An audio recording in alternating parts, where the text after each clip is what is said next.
To begin, visit the official eTravel website. You can find the link in the video description to ensure you're directed to the correct site. Remember, registration is entirely free of charge. Upon reaching the website, if you already have an account, simply click on Sign In. Otherwise, proceed to Create Account and fill in your personal details such as name, gender, birth date, mobile number, citizenship, country of birth, and passport number. Review your information carefully before submitting it. Next, indicate whether you're arriving in the Philippines or departing from it.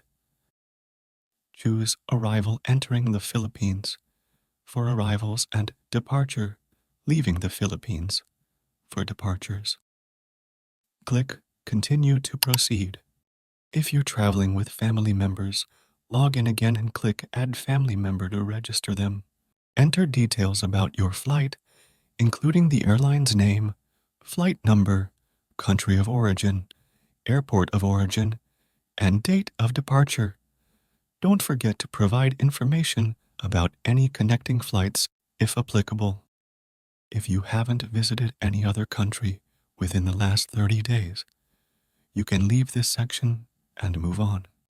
Answer the questions regarding the items you're carrying, such as cash, valuables, and accompanying family members. Declare any items as required and submit the form. Review your travel declaration summary one last time and then submit the form. Once submitted, you'll receive your eTravel arrival or departure card QR code, which also serves as your customs declaration.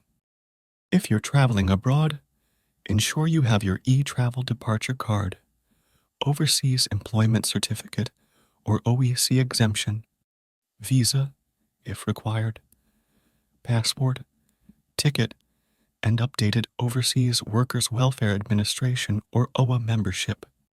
And there you have it. By following these steps, you'll successfully register for the eTravel arrival and departure cards.